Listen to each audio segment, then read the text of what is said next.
In-Sayne Cuisine.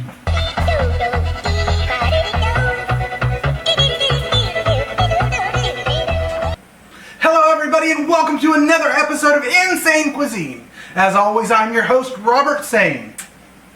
Today, we're going to make one of my family's favorite recipes. My pancakes. Now, it took me several years to get this recipe down. Bless my wife for everything that she had to put up with as I was developing it. Here are the ingredients you're going to need to make this recipe.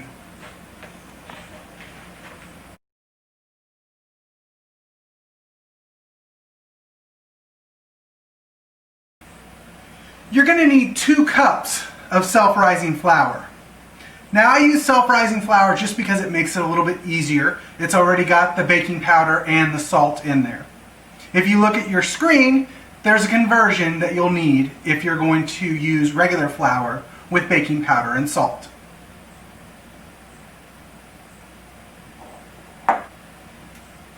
You're also going to want a 1/4 cup of brown sugar and a 1/4 cup of granulated sugar. You can just go ahead and throw those right in with your other dry ingredients.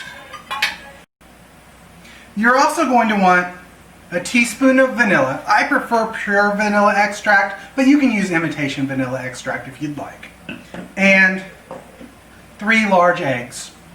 In addition, you'll want milk. It's going to be about 1 cup to 1.5 cups, maybe a little bit more depending on how you scooped your flour.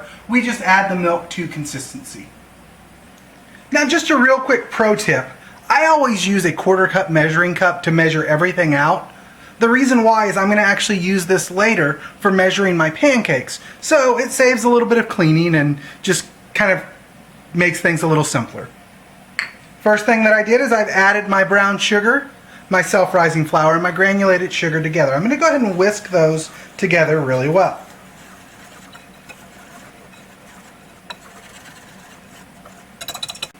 Next, I'm going to go ahead and add my 3 eggs.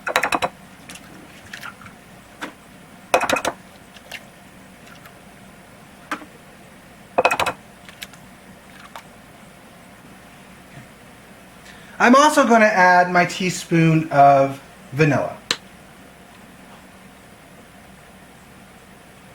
If you go a little over, that's really not that big of a deal. If you like a richer vanilla flavor, you can always add more as well. Next, I'm going to go ahead and add just a little bit of milk here. About 1/2 cup of milk is what I've added. And I'm going to just mix this. I always start in the middle and just kind of work my way out to the sides.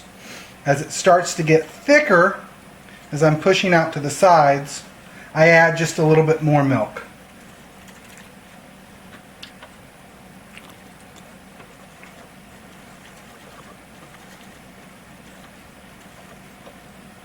And I keep doing this until the pancake batter is the consistency that I like. Made a little mess there. That's okay. That's going to happen sometimes. And a little bit more mess. Now, I've gotten it all incorporated. And some people, now this is not thin enough yet.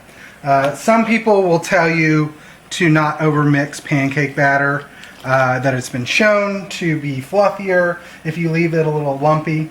That's true, but also if you just let the pancake batter rest for about 15 to 20 minutes after you get it mixed, they'll still come out very fluffy because what will happen is the gluten will have the opportunity to relax. Okay, we're getting pretty close there. That's about where I want it, just a little bit more milk.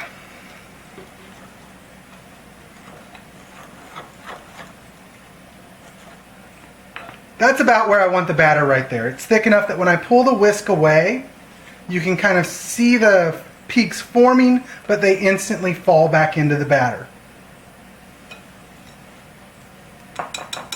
Now, sometimes I'll let this batter sit for about 15 to 20 minutes so that I get a little bit of a fluffier pancake. Sometimes the reality of life is that I just can't do that, and so I go straight to cooking them. So obviously there's a few different pans that you can use for cooking these pancakes. You could use a regular skillet. Of course, that's going to take a while because you can only do one, maybe two pancakes at a time. Probably not the best thing to use, but if that's all you've got, it'll work just fine. We're not going to use that. Another thing you could use is you might have one of these electronic skillets. If you're going to use an electronic skillet,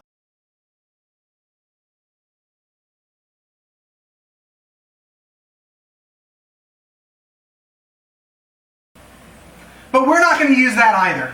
We're going to use one of my favorite tools in the kitchen, which is a stovetop skillet.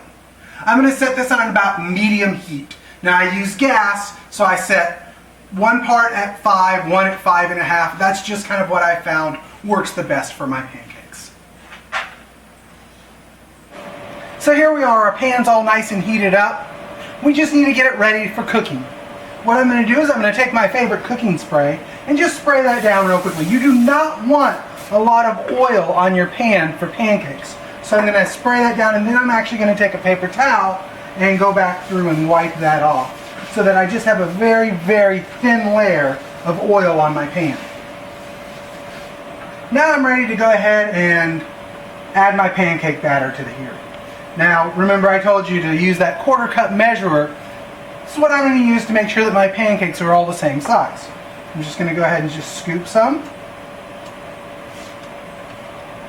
And this particular griddle will fit about 6 pancakes on it.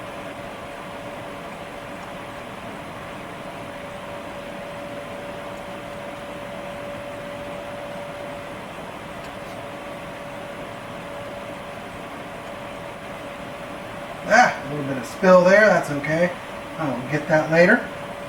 And notice my pancakes kind of run together a little bit there.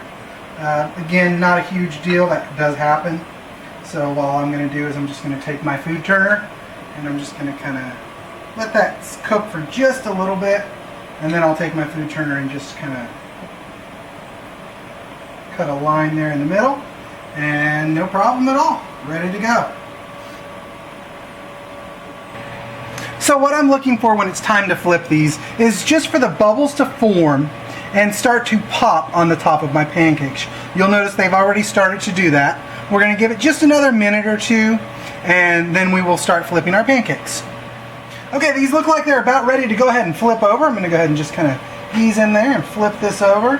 Oh, that's a beautiful color. You see that nice even color. If you have too much grease on your pan, what will happen is your pancakes will appear speckled. And that's a real good indicator for knowing when you have just a little bit too much grease on your pan. Let me just flip those over. I'm going to let these cook just a little bit longer.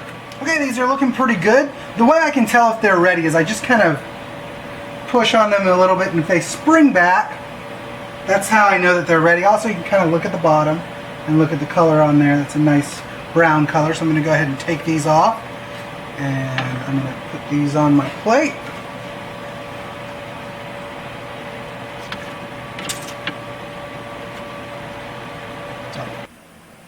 And there you have it. That recipe will make about 14 pancakes.